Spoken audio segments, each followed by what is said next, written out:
Tout compte fait avec vous, Éric Revel. Bonjour Éric. Oui, bonjour Patrick, bonjour à tous. Le problème des factures d'énergie est un sujet énorme pour beaucoup de PME ou de TPE et on peut s'adresser, on ne le sait pas souvent, mais au médiateur des entreprises. Non. Alors de quoi s'agit-il, Éric ? Alors le médiateur des entreprises, c'est une administration très efficace, qui dépend de Bercy. Le médiateur dépend de Bercy.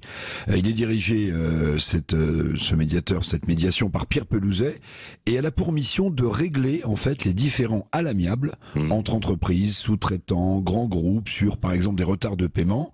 Elle propose aussi, cette médiation, son aide pour résoudre sans recours juridique, il s'agit bien de cela, les difficultés que rencontrent les entreprises, surtout des PME ou des TPE, et évidemment les difficultés du moment sont souvent liées à la pénurie de main-d'œuvre ou au règlement des factures, vous l'avez dit, énergétiques qui ont explosé, on le sait, pour les entreprises. Oui. Est-ce que la médiation des entreprises intervient justement beaucoup en ce moment pour trouver des solutions entre les PME et puis les fournisseurs d'énergie ?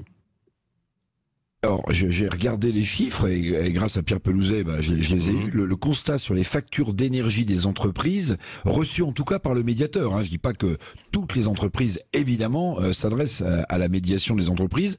Ça concerne aujourd'hui 20% des demandes de médiation entre entreprises et fournisseurs. C'est un chiffre 20%. Alors, ça paraît pas exceptionnel. Et pour le seul mois d'octobre, ça représentait 10% des médiations demandées à cette administration, ce qui est finalement pas, colossal. Alors, il faut savoir que l'on peut aussi contacter le médiateur d'EDF, il existe, le médiateur d'Engie, pour ne parler que de ses fournisseurs quand on est entreprise et qu'on a des problèmes. Alors, même si le médiateur des entreprises n'intervient pas, ça c'est un point à noter, évidemment, pour négocier les tarifs de l'énergie, il peut accompagner pour choisir la meilleure solution de votre entreprise en matière de facture d'électricité. Oui, un dernier mot, Éric, pour alléger les factures énergétiques justement des entreprises. Quelles sont les solutions, les aides financières qui existent ? Alors, il y a des aides financières qui sont assez conséquentes. Je vais vous en donner 3.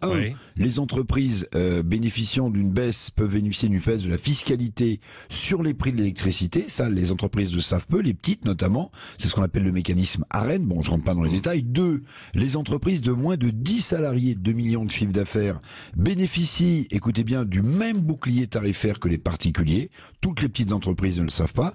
Puis 3, il y a un guichet d'aide aux entreprises qui sont grandes consommatrices de gaz ou d'électricité, et ce guichet il est quand même doté de 3 milliards d'euros. On peut y avoir accès quand on est une entreprise sur le site de Bercy. Donc vous le voyez, la médiation des entreprises, ça fonctionne, c'est peu connu finalement, et ça prouve aussi que l'administration peut se mobiliser et peut aider efficacement, notamment les entreprises. Oui, et il y en aura sans doute besoin cet hiver, avec un hiver qui s'annonce assez froid, rigoureux, quand on voit les prévisions d'hier de Météo France.